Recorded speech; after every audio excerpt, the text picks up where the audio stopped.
Зере мен Асқардың ата-аналары бұрыннан келе жатқан достар.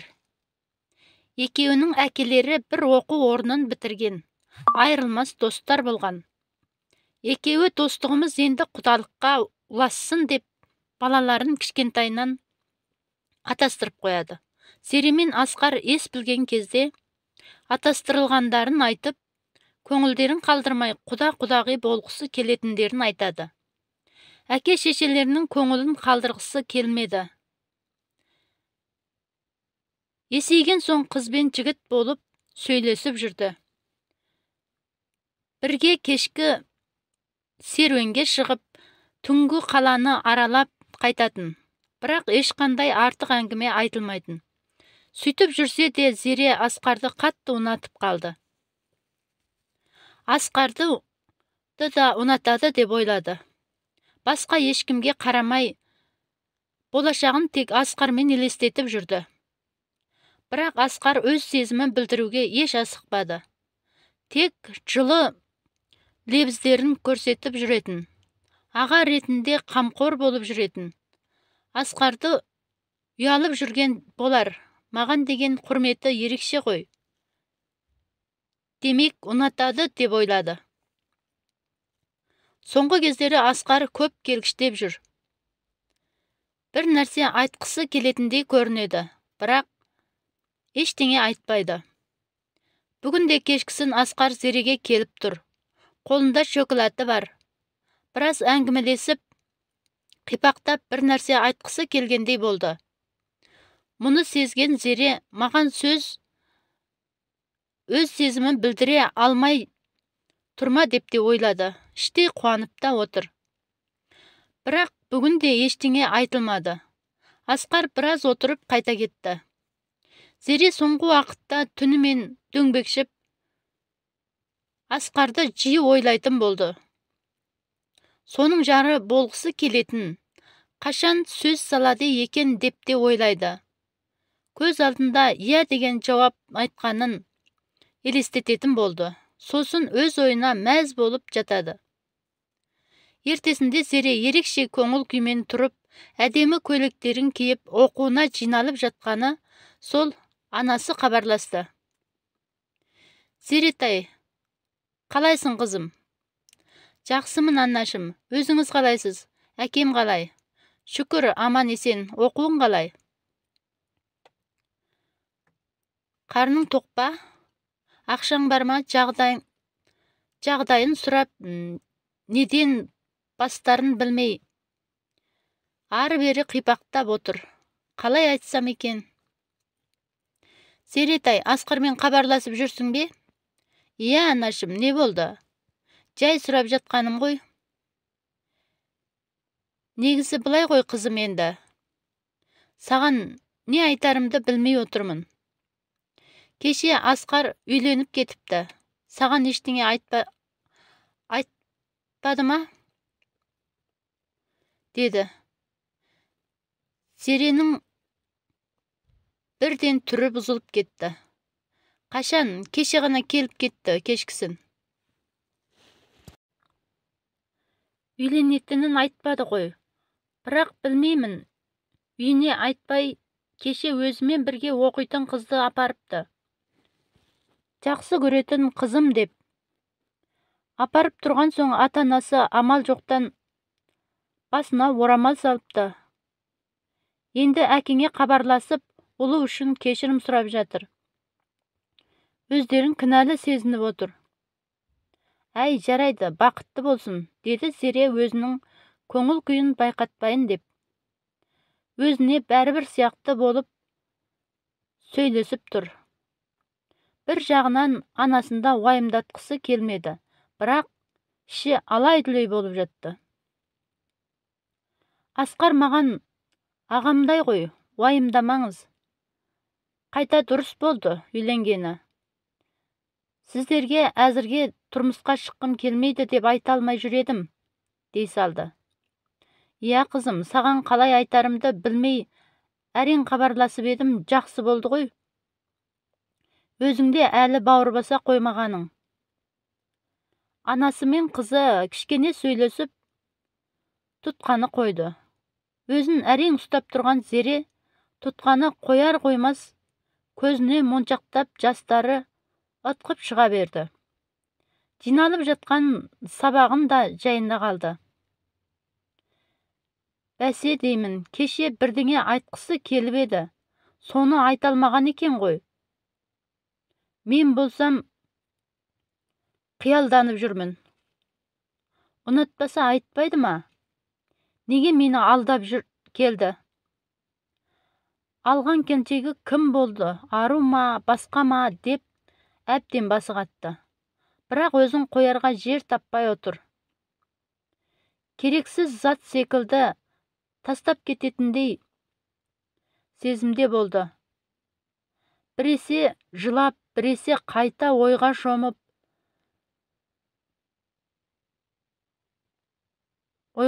кетіп отырды. Ару Асқармен бірге дәрігер мамандығында оқитын қыз. Ару десе ару шіркін, ұзын бойлы, қыпша бел, қасы көзі қилған, әппақ келген қыз. Қашан көрсең екеуі бірге жүретін, бірақ Асқар досым деуші еді.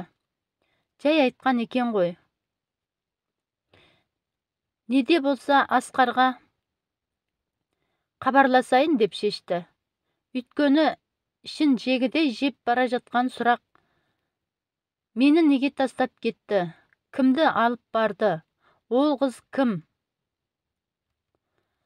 Көп ойланбастан ет қызуымен телефонынан нөмірін тере бастады.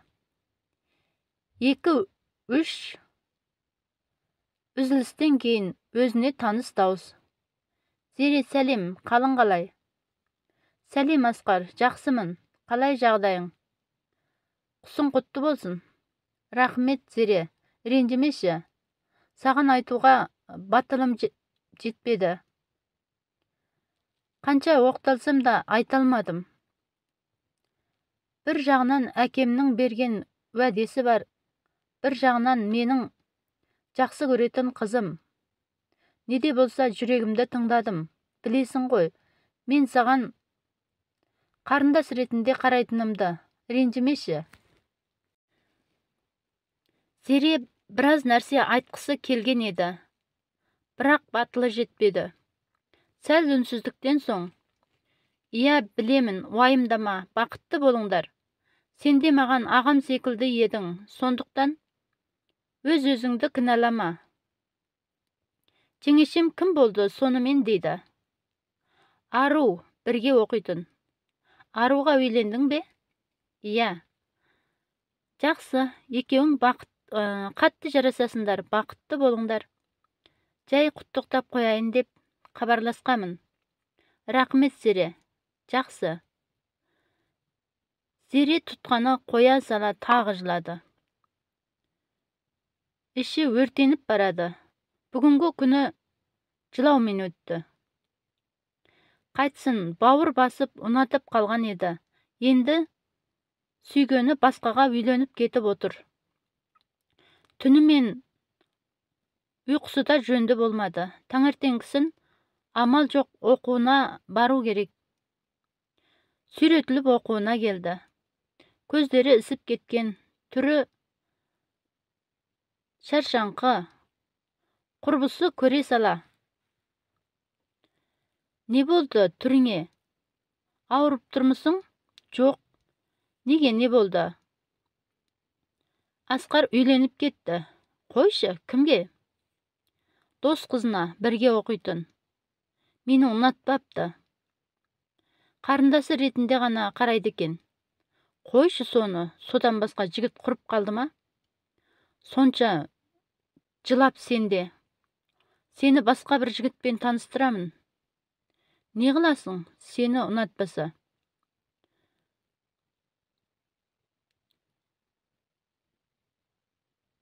Жүресің бе артынан?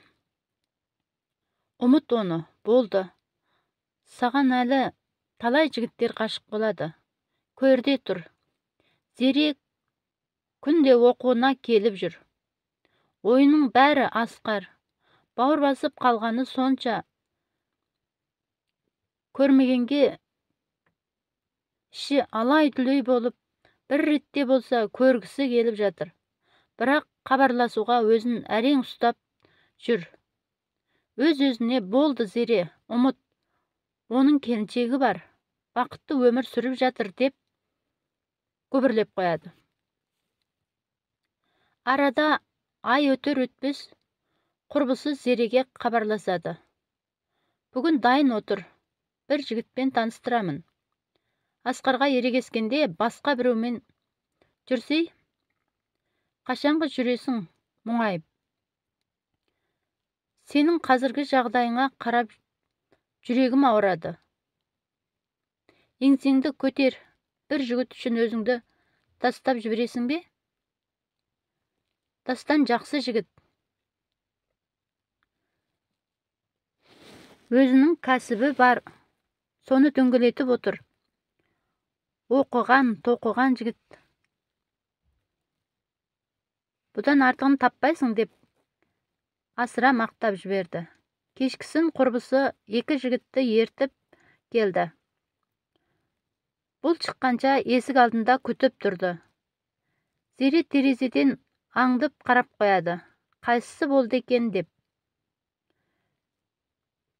Көп ұзамай бетін әрлеп, киініп, Зере де шықты. Сәлемдесіп болған соң құрбысы екеуі машинаның артқы жағына барып жайғасты. Қаланың қақ ортасында жақсы бір кәпеге келді. Ішке кіріп жайғасты. Құрбысы ортада таныстырып жатыр. Дастан деген ұзын бойлы, аққұба келген сымбатты жігіт екен. Қасындағы достарының жолдасы Қабит. Дастан бір қарағанда көз тоярлықтай жігіт. Бірақ бәрібір Асқарға жетпейтін сияқты. Әңгімелесіп отырып, Дастанға көзі түсіп кетіп еді. Зереге қарап отыр екен. Сынап отырғандай қарап отырды. Қайтқанша көз алмай отырғанын сезді. Үйлеріне тарап хабарласатын болып қалды. Құрбысы Зеренің үйіне қалды. Екеуі үйге кіре сала әңгімесін айтып жатыр. Құрбысы қалай екен? Ұнады ма? Бір қарағанда жақсы сияқты. Жақсы болғанда қалай? Бұдан артығын таппайсың. Бұл үйленетін жігіт. Сондықтан асығыс. Ертерек жауабыңды айту керек. Сені ұнатып қалғаны анық. Барғаннан қайтқанға дейін саған қарап отырды. Зере ойланып отыр. Не істесем болады? Ерте емес па дейді. Бір жағынан Асқардың бұны тастап кеткені есіне түссе ашуланып кетеді. Неде болса көремін. Егер үйленемін десе кете беремін. Мені алып кетті деп ойламасын. Одан да жақсы бай жігітке шығыпты деп ойласын деп асығыс шешім қабылдап отыр. Ертесінде Дастан хабарласты. Кешке келетінін, айтатын сөзі барын айтты. Айтқан уақытында Дастан келді. Екеуі саябаққа барып, оңашада әңгімелесіп отыр. Үйленетінін, ұнатып қалғанын айтып отыр. Ұзақ уақыт жүрмей үйленгісі бар. Енді Зеренің жауабын білмекші болып келген екен. Асқарға ерегесіп жарайды деген жауабын сол жерде беріп жіберді. Өзі де қалай тез болып кеткенін білмей қалды. Араға 3 күн салып Зере тұрмысқа шығып кетті. Алып қашып барды. Тек өзінің келісімімен. Барған жері бақуатты отбасы екен. Атасы жақсы кісі, бірақ анасы түрі сұстылау келген. Өзге ұлттан екен. Бара салып отырса да, тұрса да әр қимылына сын айтып отыратын болды. Өзінің осы уақытқа дейін белгілеп қойған ережесін ұстағысы келеді.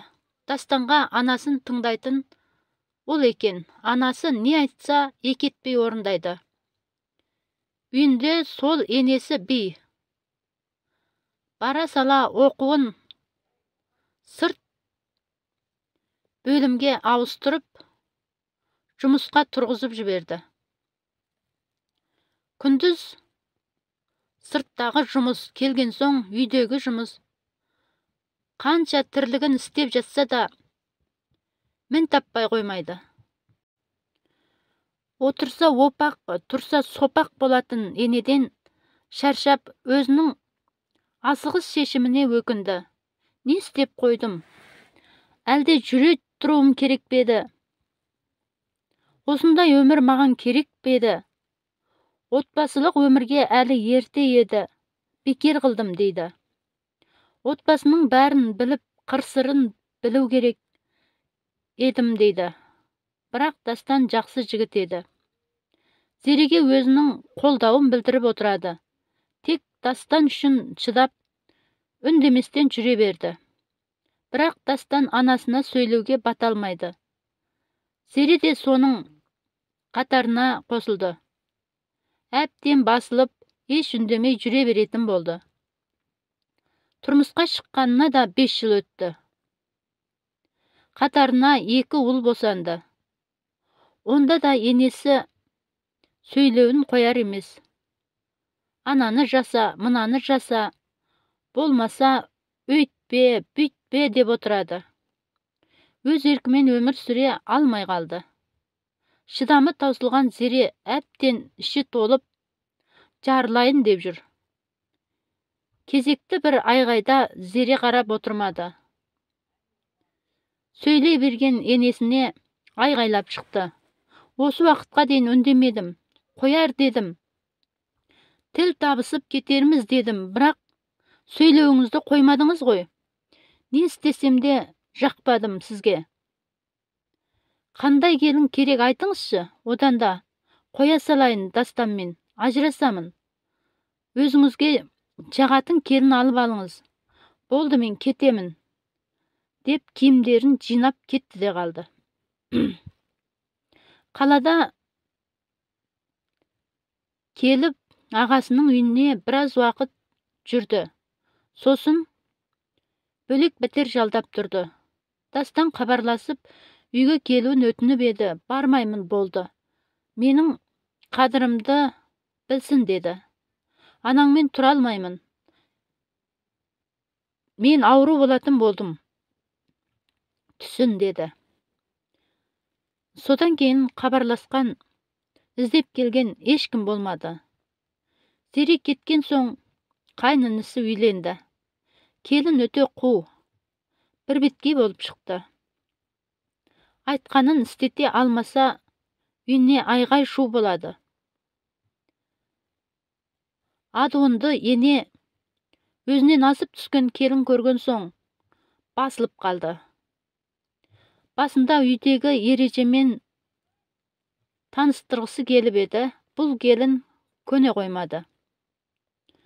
Бұрынғы Зереге айтатын сөздің біреуін де айта алмайды. Келіні жұмысқа шығып кеткен. Үйдің тірлігінің бәрін қазір енесі жасайды. Зере қалада жұмысқа тұрып алған 2 ұлын балабақшаға беріп, Дастанды тастап, балаларының хабарын білейін деп анда-санда бір хабарласып тұрды. Керегіне деп ақша жіберіп тұрады. Сағынғанын айтады. Шыны керек, Зеренің өзі де сағынып жүр, бірақ ештеңе демейтін. Сондай бір күні Дастан хабарласып, келіп тұрмын, сыртқа шықшы. Ұлдарымды да көрейін деді. 2 ұлымен шықса, далада енесімен Дастан тұр. Енесін көрген Зере артқа бұрылып жатқаны сол. Енесі кетпеуін сұрады. Сөйлесек дейді. Бұрынғы сұсты түрінің көлеңкесі де жоқ. Алдыңғы жасаған айтқандарына кешірім сұрады. Енді үйге қайтып келуін өтініп, немерелерін сағынғанын айтып, Дастанмен қосылуын сұрады. Осы уақытқа дейін Дастанды жібермей жүр едім. Келіншегіңе барсаң мені ұмыт дедім. Сол сөзім үшін, сенің қиналғаның үшін, немерелерім әкесін көрмей өскені үшін бәрінен кешірім сұраймын. Үйге қайтшы қызым, деп жалбарынып тұр. Ойланып көремін, қазір ештеңе айта алмаймын, деді. Күнімен, түнімен ойланып зере жүр. Не істесем болады? Қайтадан сол былыққа барып батпаймын ба, дейді. Әбден ойланып, барлығын ой елегінен өткізіп, балаларын әкесіз өсіргісі келмейді. Дастанға өз шешімін айтпақшы болып телефон çalды. Дастан да соны күтіп отырғандай, тұтқаны тез көтере қойды. Дастан, балаларын күтіп қалды. Алып кетпейсің бе, деді. Мұны естіген Дастанның қуанышында шек жоқ. Болады, қазір барамын, деп машинасына отырды да, зулап қалаға келе жатыр. Жүзі нұрланып, бұдан асқан бақытты адам жоқтай сезініп келе жатыр. Қазіргі Дастан мен Зере бақытты. 2 ұлдан кейін тағы бір ұл босанып алған. Осы бақытқа жету үшін біраз сынақты бастан өткізді. Бір-біріне деген сезімдерін сынады. Ене мен келіннің сынағы болды. Біраз уақыт бөлек тұрып, бір-бірінің қадірін түсінгендей. Енесі қазір көмектесіп жүреді. Кіші келін қолда тұрмады.